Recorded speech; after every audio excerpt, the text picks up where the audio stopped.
Welcome back to this week's edition of The Walkthrough, where we check off the week's most trending topics in our real estate industry. I am your co-host, Byron Lazine. Glad to be back. The Walkthrough is back after a week off. Eric, the broke agent, my co-host, is here, returning to the show. He's been a moderator many times, is Dustin Brohm, the Massive Agent, the incredible Massive Agent podcast. Check that out right here on BAM. Make sure you're subscribed to see all of those. And we also have Victoria Velazquez, who starred on Overask this week. It was an incredible pod. If you missed that, go check it out. She's also a top producing agent in LA. What's up, and welcome to your first walkthrough, Victoria. Yay, thank you so much. I'm so excited. Welcome to hell, Victoria. Yeah, with Eric's shirt, if you're on YouTube, thumbs up if you like Eric's shirt. I think it's Look, I'm getting a little insane. festive today, Byron. I know you know nothing about festivity or joy or cheer. You wouldn't know a Christmas tree if it fell on your face, but I'm repping Baby Yoda right here for the holidays. What are you doing? Going to a party later? No, it's actually just freezing. It's like 60 degrees in here, and I can't have the heat on because it messes with the mic. All right, let's jump right into it. Topic one. This particular BAM article was all over Instagram. So there was the green screening of this article, kind of went, I'm not going to use the word viral, but it kind of took off this past week. Chains best for home values. So Trader Joe's, Whole Foods, or Aldi, which is the best for home values? Adams 2022 Grocery Store Wars analysis reveals which grocery store chain is best for the values. I was surprised with which one was selected for being best for home values. It was a clear winner. And so they took the current average home values, 5-year home price appreciation for year to date 2022 versus 2017, current average home equity, home seller profits, the ROI, and the home flipping rates. That's how they came up with this. And it was Trader Joe's. So what's your thoughts? Victoria, we'll start with you. Did you think it was going to be Trader Joe's? Do you think it was going to be Whole Foods? Do you see a theme in the markets that you serve where people want to be next to certain chains, whether it's these or others? Yeah, 100%. I had to actually Google Aldi. I wasn't super familiar. I totally thought it was going to be Whole Foods, but that's like the easy answer. I think if you dig a little bit deeper, the founder of Trader Joe's actually created the concept. If you look at the history, his whole idea was to create a supermarket for upwardly mobile, worldly young professionals. So like the idea is you're picking this consumer who's like moving on up in the world, wants to explore, be adventurous. So that really goes in line with like an upwardly mobile market.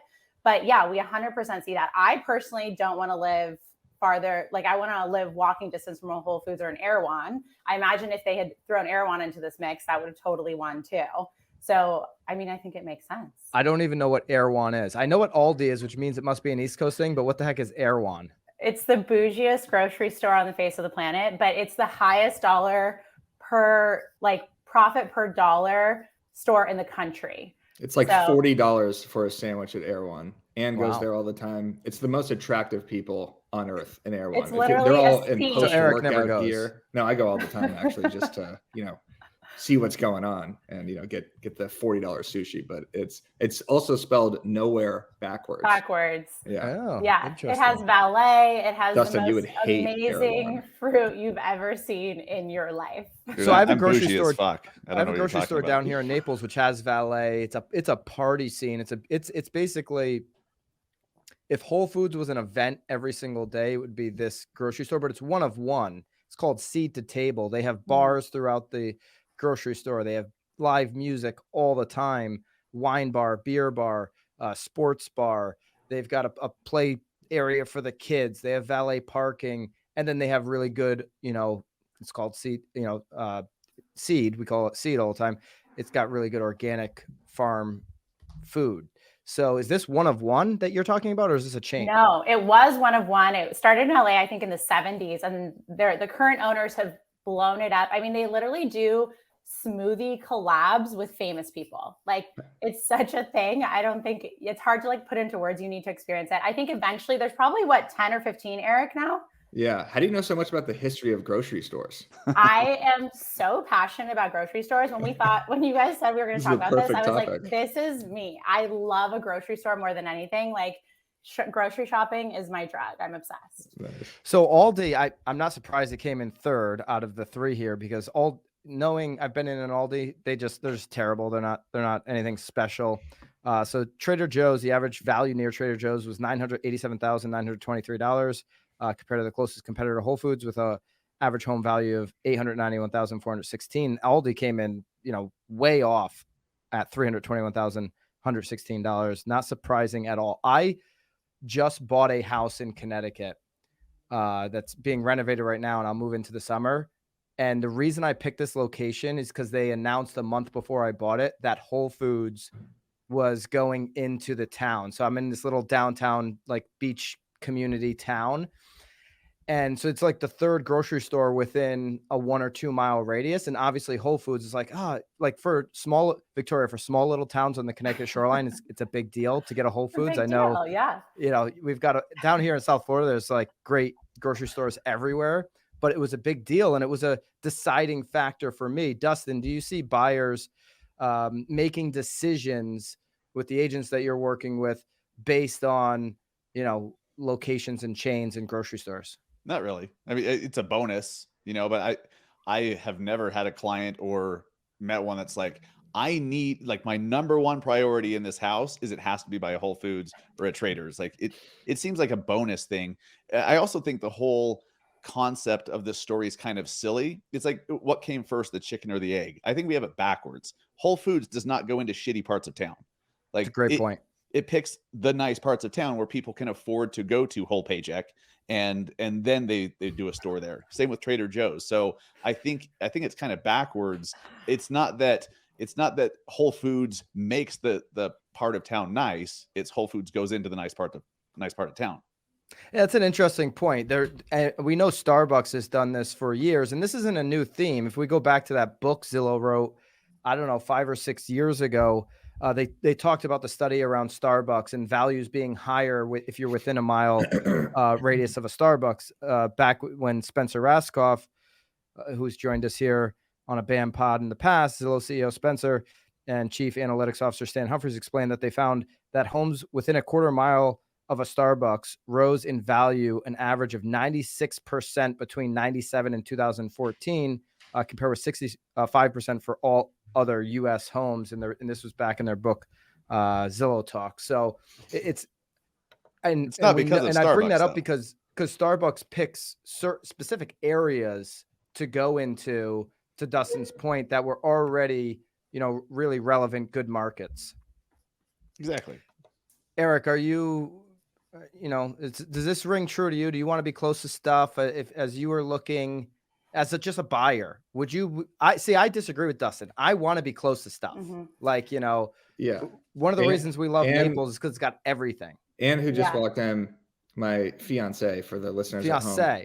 Exactly. She loves Trader Joe's. So I think ideally I'd like to be located near Trader Joe's if we're going to purchase a home anytime soon.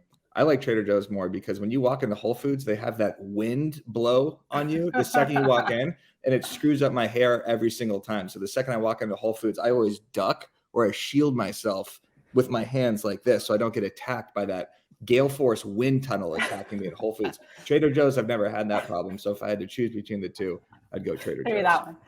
You guys know what I'm talking about, right? Like, yes. I don't know what that's for. If it's for bugs. It's for bugs. Of course, you know that. Grocery store bugs don't come in. Yeah. I think this actually speaks to a bigger thing where I think, for example, in our marketplace, I think the home buyer is not just looking for a home. They're looking for a lifestyle. They want to be able to walk. They want to have certain amenities, and that's very critical. Sometimes the actual home is one of the last criteria on their list, above, locations above it, like amenities, all this other stuff, because we live in a big urban city that is, people are paying a ton of money to live somewhere. If they don't have amenities, like, why are they living in the city? They could get that exact same home for 1/10 of the cost in a different city, So I think it becomes much more critical in our market than in other markets, maybe like Dustin's. Yeah, Victoria, to your point, Rick Sharga, who did the study, he's the executive vice president of market intelligence at Adam, says smart home buyers might want to consider where they'll do their grocery shopping when they're shopping for a new home. It turns out that being located near grocery stores isn't only a matter of convenience for homeowners, but can have a significant impact on equity and home values as well, like we just went over. And so, yeah, I'm in agreement. I think, Dustin, you're on an island. I do believe, and maybe it's a millennial generation thing, that more of the millennials are going to think this way, but I don't know. I would even say boomers that are highly active, that are going to a new area, to a retirement area. They want to know what's around them. I don't want to be retired and travel 30 minutes to go to the best grocery store or the best restaurant scene. I want to be as close as I possibly can to that. Yeah, I agree with that completely. Like, I bought a house earlier this year and the community was everything, but it wasn't just the grocery store. My point is that, like, I've never had someone say, okay, I need to be by this grocery store, and then hopefully it's a decent house. You know, as long as they get near a Whole Foods, the house is just like, whatever. That hasn't happened. But yes, like, what you're around, are there restaurants and shops and stores and all of that? That's absolutely important. The community, the location, to all of your points, matters a lot. When you single out the grocery store itself, I think it's just like a bonus. It's a factor for the location being selected. Yeah, it's one of the factors for sure. Yeah. Victoria, and I think we could all agree on this. You being the grocery expert, which is why, I did my due diligence here. Why I made sure you were on this show. I think we can all agree that if you've got I forget the name now, the wonton, what was it? Erewhon. All right. So if you've got the Erewhon in your market, putting out content as an agent in that market around the Erewhon, which is, to me, sounds amazing. It's very unique. I think there could be an entire year catalog of content, if you get into different products that they have, or the environment, the valet. You could do a video on every single element of this grocery store, and you could really be seen as that local expert.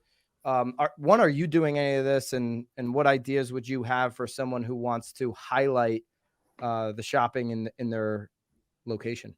Yeah, I will say that generally the content that I do, and I'm not super strong on that, something I'm trying to work on, is more lifestyle related, right? It's the restaurants in my community. It's the amenities, because that's what resonates with me and I think my clients. But yeah, 100% I haven't specifically done Erewhon yet. I've absolutely posted like their collab smoothies that I've gotten. They have a membership. Like, I have their merch. I'm very bought in on Erewhon.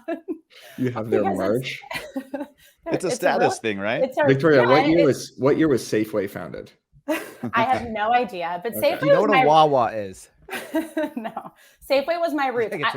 When I go to a new city, like, I want to find the cool grocery store. They have the best stuff. The food is incredible. Like, I think they're incredible. So, but yeah, no, I think that's an awesome way. I think real estate agents should be the mayors of their cities, right? Like, that's how that's a great value add we can add to all of our clients. Like, we should know everything and communicate that in the best way. So, by the way, if you're ever in Naples, Victoria, I'll take you to see the table. You'll be blown away. It's only one of one. Hopefully they'll do a chain. I'm really big on this thing, and then we'll move on, where agents have been, over the last 5 years, really good at featuring a restaurant, but then moving on to the next restaurant, or featuring a local shop, then moving on.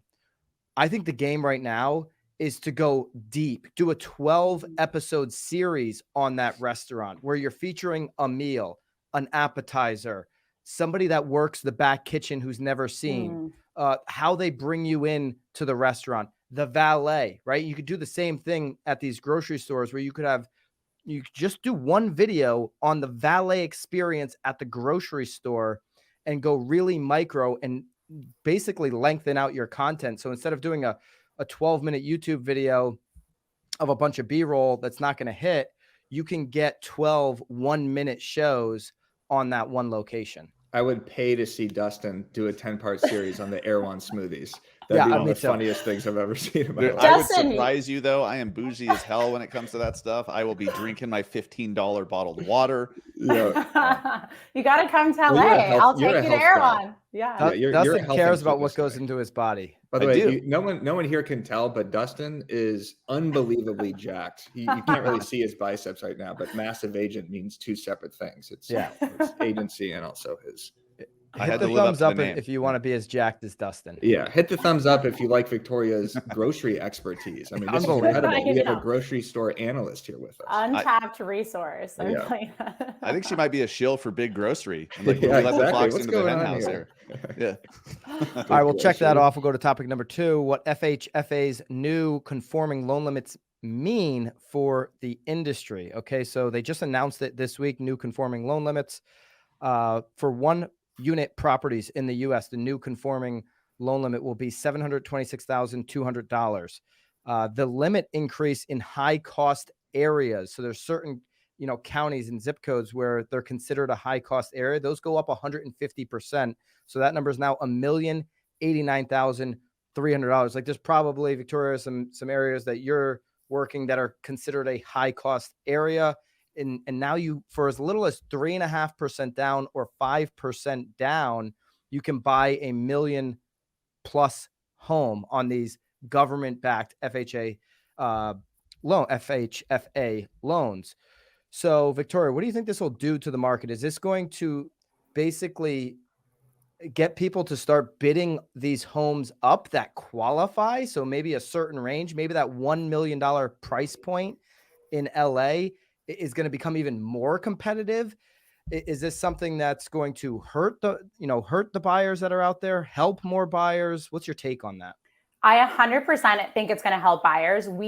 So across all price points in LA, we are 50 to 60% cash offers, right? So it is incredibly challenging for a true $1 million buyer who wants to get into the market, which that's really $1 million is pretty much entry in LA.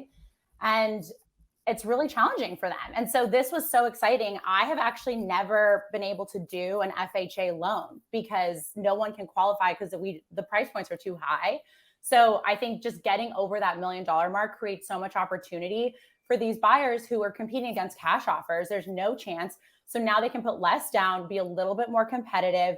We have to still do a lot of finagling to get them to be able to compete. But I think it's super positive. I know people are saying like, this is crazy. People are going to get in over their heads. It's like the amount of due diligence that we're still seeing on the loan side, I think is going to totally prevent that. I think this is just going to help people who have been desperately trying to get in a market, give them just a little bit more of a chance to get in. Yeah. Dustin, your thoughts? Yeah, I agree completely. I mean, when you make something easier for buyers, it creates more buyers, increases demand. I mean, that's good for the upward trajectory of a market, especially one that's shifted and cooled off as it has. It's just going to just add more of a floor, to where the market can go. And I think that's a good thing. I'm also thinking of all the agents that told me that I'm a liar when I post my videos about how you can buy $1 million house for $35K with an FHA loan. They're like, you can't do that. But they're in markets where their houses are like $100,000. So now you can obviously do that. Well, now you're thankfully the FHFA just bailed you out this week, and now you are not a liar because you'd be accurate in those high cost areas. I was a giant liar, pants on fire before. So massive. Let's throw up this case. Let me paint a picture for you, and let's just pretend this scenario could take place in Q1 and Q2 of 2023. Bobby, if you could throw up a recession means falling mortgage rates. If you look here, 1980. Mortgage rates went down during that recession, 81, 91, 2001, 2008, 2020. Each and every single recession, mortgage rates dropped. So if we get into quarter one, where, there's a consensus that we're going to be in a recession in certainly the first half of 2023. If we get into a recession and mortgage rates drop, say they go into the 5s, and now with this increase, could we theoretically see prices go up in 2003 despite, and we'll show the second KCM chart, despite the fact that there are big banks who all believe prices are coming down? If you look at this chart, Goldman Sachs says 5 to 10% drop. Wells Fargo, 5.5%. Moody's, 5 to 10%. And then a 3% drop. Now, David Childers from KCM, he believes it's going to be flat. Okay. So this isn't KCM's belief. David Childers is saying, hey, I think home values are going to be flat in 2023. Him and Tom Ferry actually just did a podcast with Patrick Bet-David yesterday where PBD's, he's saying 10%, 15%, 20% drop in values. So he's even more bearish than these big banks. Tom and David Childers disagree with him. They think it's going to be flat. The banks are somewhere in the middle. My point is, if interest rates do drop and we now can spend more, 3.5% down, 5% down with a government-backed loan, would that not mean more millennials are going to come into the market? And if there's more people bidding on properties potentially in 2023 than we've seen the last 6 months, you could see actually prices go up. Victoria, your thoughts? What we're seeing is really interesting because we're just seeing everyone sort of pause, right? We're seeing buyers pause, sellers pause. Again, our market is probably a little bit different. We don't have such urgency sometimes in our market because people have a little bit more flexibility. They're making more vanity moves as opposed to necessity moves. So I think anything that helps, we have buyer demand. It's just everyone is holding because they're kind of like, what's going on economically? Everyone wants to take advantage if there's an opportunity, but the demand is 100% there. And we have so many people that weren't able to purchase a home in the last couple of years because it was so crazy. So I do think any opportunity, any give, any market, like mortgage rates coming down, conforming amount going up, I think all of that is going to start to ease, like loosen some people back into the market. We're not expecting a big drop, flat maybe, but yeah, that's kind of what we're saying here. The biggest thing that can disrupt all of this and kind of ruin the picture that I painted, would be a huge increase in unemployment, which remains to be seen on how much of the layoffs we've seen in Q4. Does that get amplified after the holiday? Or are there going to be like, in January, a whole bunch of companies that just like, I'm going to honor my employees. I'm going to get them through the holiday and then I'm going to lay them off right after, right? Is that wave coming? And a lot of people believe that it is. Just on a feel factor, let's go around real quickly. Who believes that there's a huge layoff wave coming in Q1? Because that would completely change the game that we're talking about. Yeah, potentially.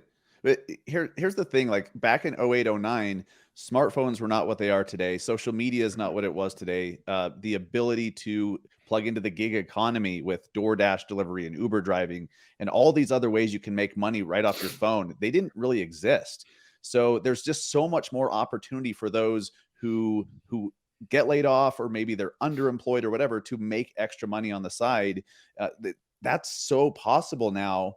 It really wasn't back then. So yeah, I think we'll probably see layoffs increase, but then there's also like they're more empowered to earn an income than ever before.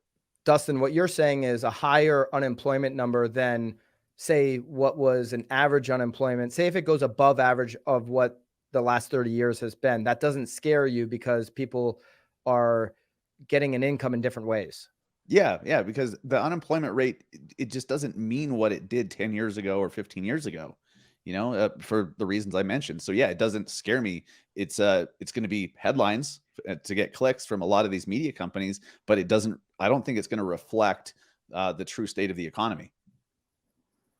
Yeah. And that's a great point. I've heard them talk about just what you said on like the All In podcast, the whole bunch where there is, certainly in, millennials and Gen Z, right. Where there's this, I don't want to go work for, a typical job, which would put you into that category. Yeah, Victoria, to your point, I was actually having a conversation today with Jill Biggs, who's, I don't know if you know Jill, she's luxury agent Hoboken. She dominates Hoboken. She's got like 40% market share. It's right outside of Manhattan. You were talking about LA, another, sophisticated market where people are just like, I'm just going to wait and see what happens. I've been talking about this a long time, the whole year. I feel like where I'm talking about this cold war of real estate, people are just going to be stuck. I'm in less than 3% interest rate. I want to buy, I'd buy something else, but I'm going to wait and see what happens. And she's got a lot of these, financial clients being so close to Manhattan. That's what they're all saying. I'm just going to wait. I'm just going to wait. I'm just waiting. And it's just causing this environment, this market where nobody's doing nothing. And it might make, to your previous point, Victoria, this loosening up of the loan limits. If rates drop, then we could see something open up in Q1, Q3. If people keep their jobs, I think we'll be off to the races. But that is the ultimate game changer that nobody can predict right now. Yeah, totally. I agree with Victoria completely that the demand, it didn't disappear. It pushed pause, waiting for some clarity. And if we see, to your original question, if we see the rates dropping, that demand is still there. They're going to be like, okay, this is better. Because every day that goes by, they're wrapping their heads around a more expensive mortgage payment. Like this is the new reality moving forward. So when they see a dip, we're going to see, people jump back in. And if it continues dipping consistently, I think we're off to the races because the demand is growing every day. It's not going away. You guys keep agreeing with Victoria. I'm going to just disagree with Victoria. I can't really comprehend why or articulate why. I have no reason to say this, but I just want to put it out there for the record. I disagree with everything she said. Everything. Except for all the grocery store stuff. But that's not surprising that you would disagree, Eric. All right. If you want to check out some of the charts or the KCM charts that we showed here, if you're listening on the pod, either way, there's going to be a link below to try KCM for free. With BAM, we can get you a trial with KCM for absolutely free. I think the point that Victoria made, Dustin's making, Eric made absolutely no point in this segment. The point that Jill Biggs me in once for the record. The point that Jill Biggs made in my conversation with her today is, being able to have talking points with everybody in your database that is just stuck, that's waiting around, having relevant data for them is important. So try the charts down below, KCM. You can try it for free in the link below. All right, let's go to topic number 3.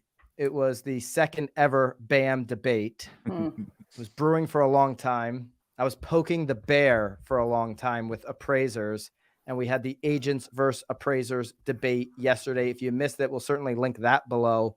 You should go check out the debate where I went back and forth with Mark Skapinitz, Skap the appraiser, he's a president of a big appraisal group. He runs a private appraisal Facebook group, which is really like powerful. It's very niche, obviously, but it's very powerful. They're very well connected. They came out strong on the appraisal. Came out so strong. we had over 450 live viewers. We almost hit 500 at one point, but throughout the entire hour, on YouTube, that's hard. 450 or above sustained for 60 straight minutes. And I was kind of running like the channel, the person who was like commenting in the channel. And I said, drop an A if you're an appraiser and R if you're a realtor.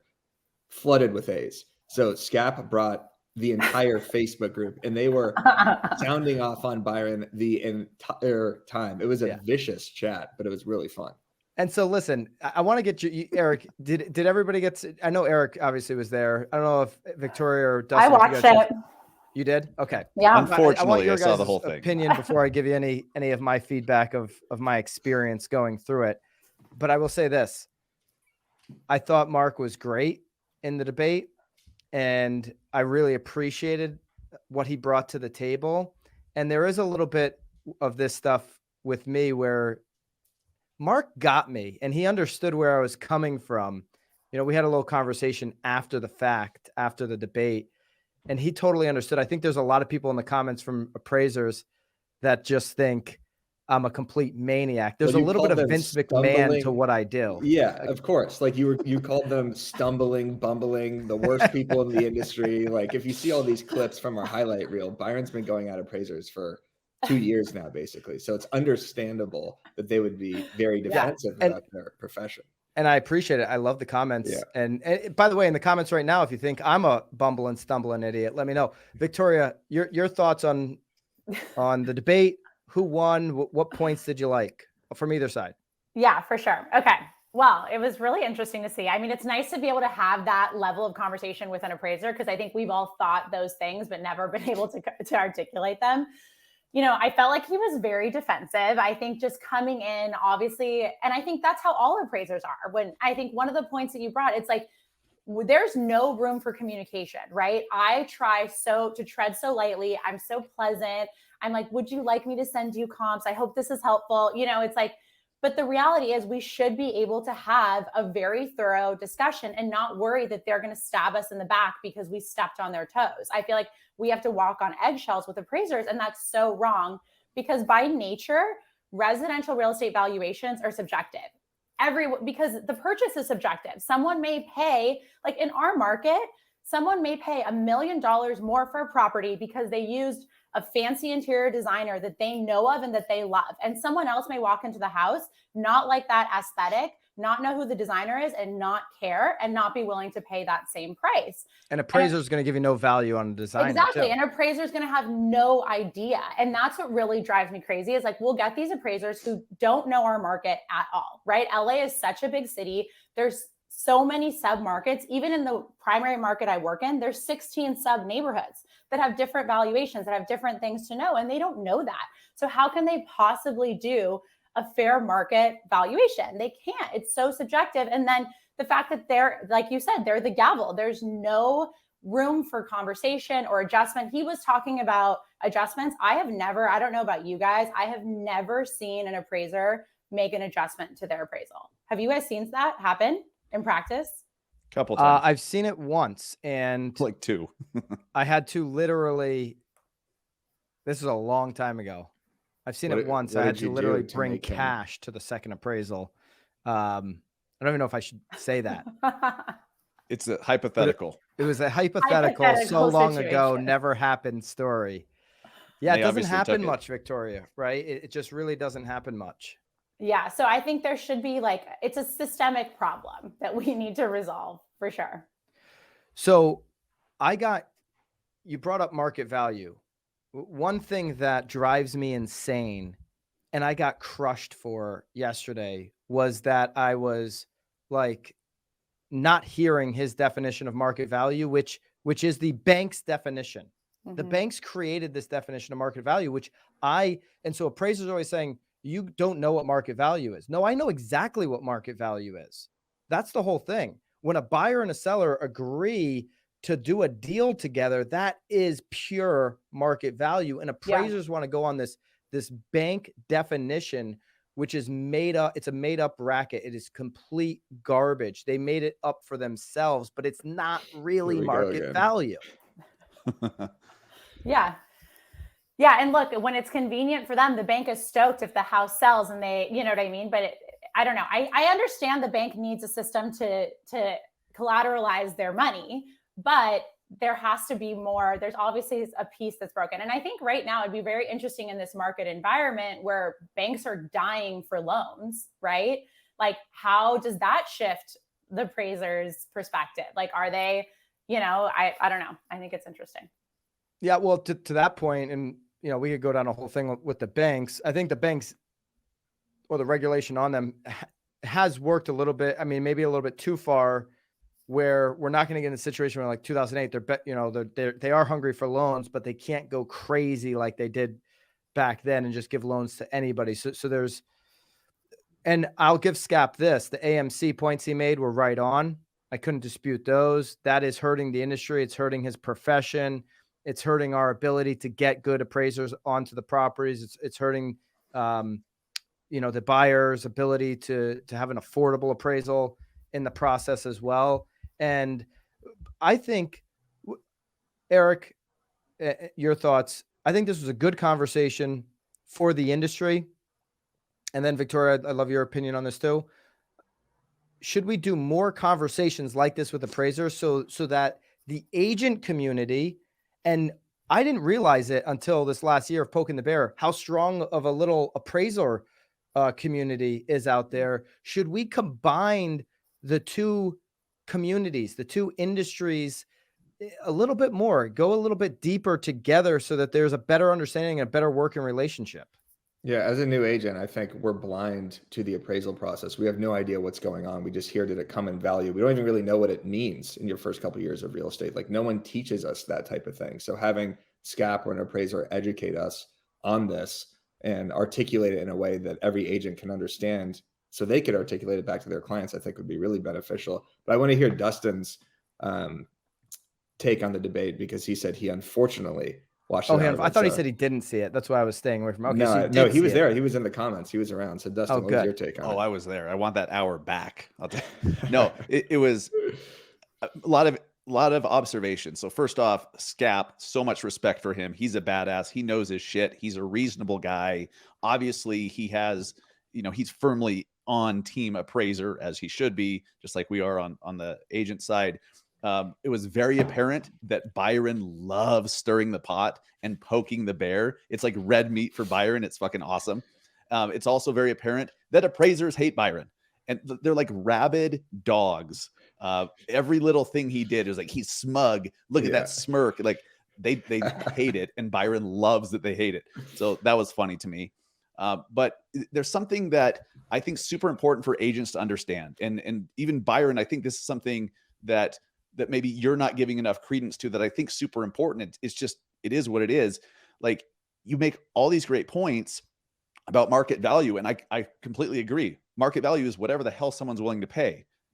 But when you're using someone else's money to pay for it, you lose that ability, right? Like, if you can pay whatever the hell you want, if it's all your money. If you're going to pay cash, overpay whatever you want. But if you're borrowing, and I get this big chunk of money from a bank, they kind of call the shots. The bank calls the shots. So let's not make the appraisal sound more sophisticated than what it is. Let's just say it's bank's rules, right? Because we're making the appraisal sound like it is this Bible of pricing, and it is the end all be all of how to come up with a price on a home, and it's the only answer out there, and it's just not. It's not. So let's just call it, hey, bank's rules, and here's the money the bank will give you, but it is not. But here's where the whole friction with appraisers comes up, where they think that they're actually smarter than you.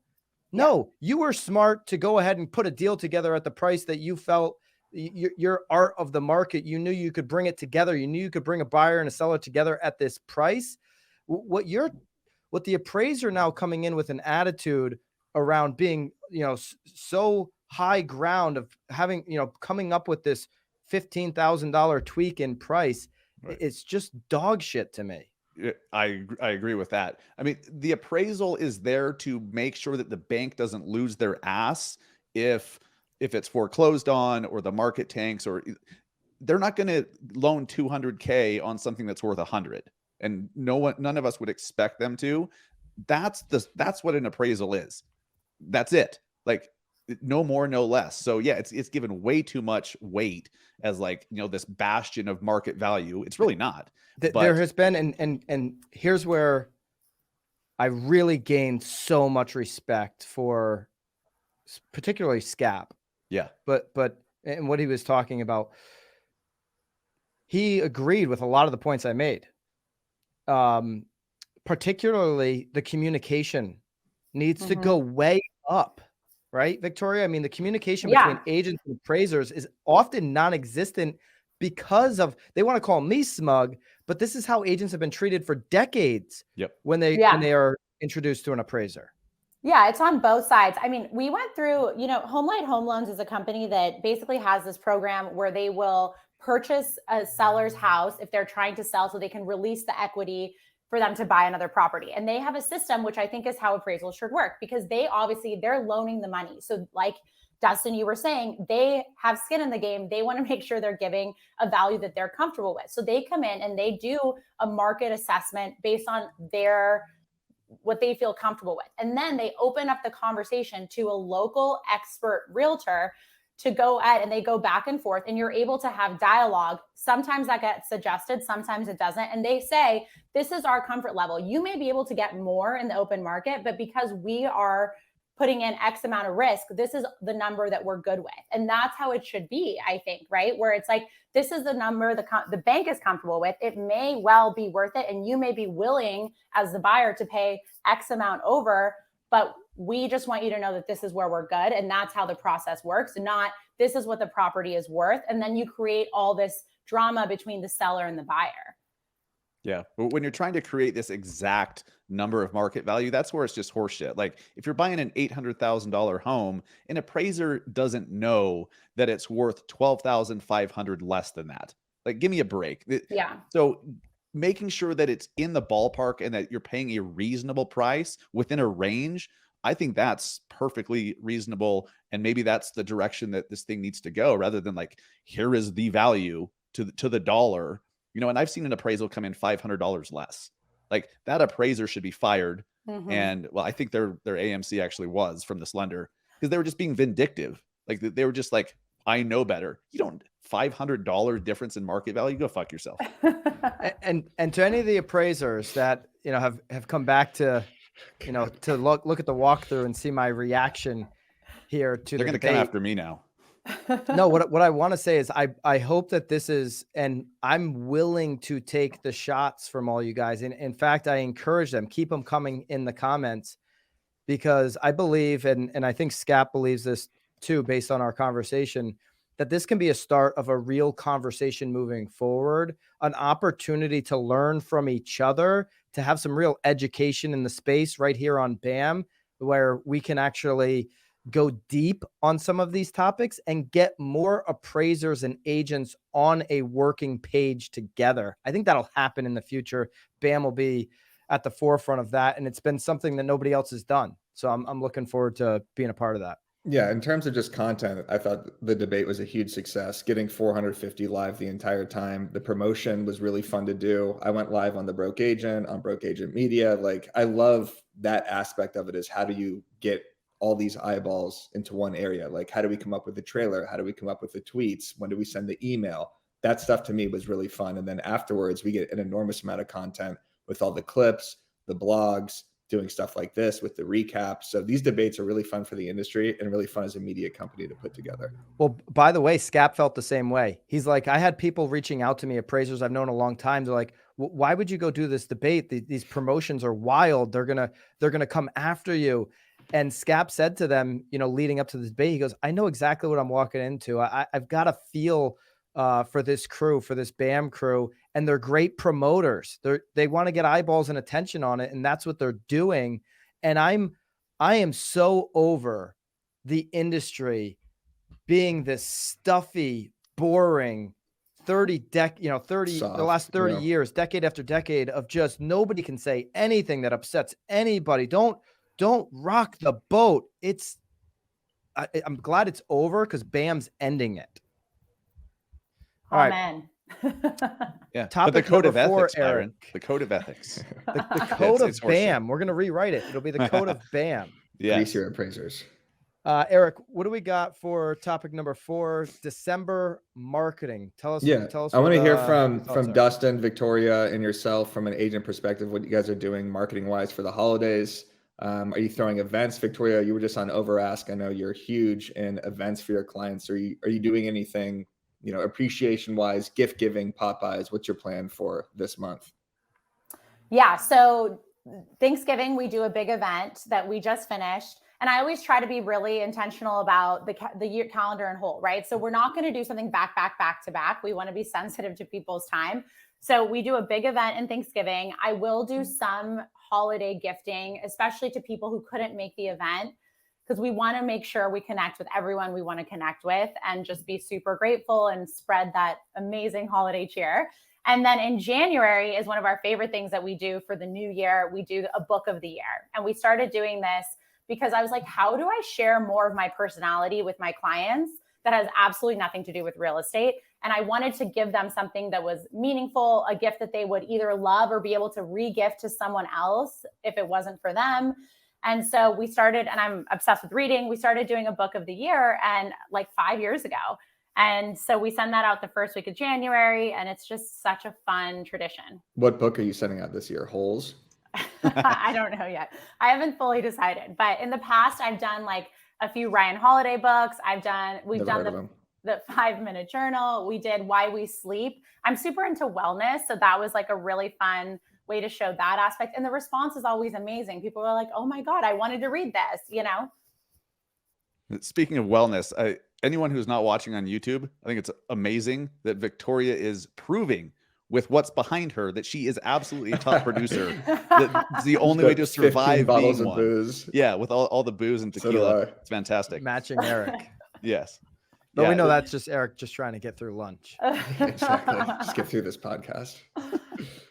Exactly. Dustin, what are you doing for your clients, or what are you doing content-wise for the next 3 weeks? So this is one of those times of year where people actually like want to go do activities and go out and do things. So as an agent, if you can just like let them know what's happening in the community, there's a tree lighting over here, meet Santa over here, there's this, there's that, like you could do content for a year on that stuff, but you can pack it all into a month. And then when you're doing your own events, highlight that stuff. Like people are attracted to culture. Like they're going to hire you because they're like, okay, you seem like you're friends with your clients and your clients are friends with you and you're having a great time. And look at this party you're doing. So it's kind of mind boggling to me when I see agents maybe post the obligatory photo, like, thanks for everyone who came to our party. Here's the photo. Like, why didn't you document all the work behind the scenes that went into planning it and then putting the shit together and then everyone having fun and having a videographer there and then photos and like that party could be content for a year, not just for you, but for everyone who came. If you provide them, like people love getting photos taken of them and then they can go share it on their own social. So, I mean, that's just such a great way to take your party and get 10x the return on it. And I mean, this time of year is fun. And I think it's just a great business move to focus on all the fun that's going on and just be like a likable human. You know, it doesn't, and no branded Merry Christmas cards, right? No generic holiday templates. If you post those, as I said in this week's Marketing Monday, nobody will engage with it. It does nothing for anybody. Byron, didn't you just have one of your agents do a cool photo? Yeah, I'm gonna actually talk about that in a second. Right now I see so many agents that have been in the business 1 year, 2 years that are putting out a whole bunch of content of all these tips for other agents. And they've done 17 lifetime deals and it's driving me absolutely insane. It's absolutely I'm going to start talking about this a lot probably in Q1, because if they continue to do this in 2023, instead of focusing on actually building a business, they're going to get steamrolled. I have the permission and the audacity to talk about a couple of these things because, by the way, my team will be head and heels above the number 2 team in the state of Connecticut this year. We'll do over 700 transactions. I've done a few things in this business, so I'll talk about it. But for everybody that's done 17 deals, take a step back and go deep on those 17 clients that you have. Start talking to them. And I've got a couple things. And one of my agents in Connecticut, Heidi DeRusso, make sure you follow her. If you're on YouTube, I'm going to show, Bobby, if you could just show the Instagram. She invited her clients, and she does way more than 17 deals a year, by the way. And she goes super local. She goes super deep with all of her clients. If you're watching the Instagram reel on YouTube right now, you can see she had her clients come into a photo shoot. These are the people she worked with this year.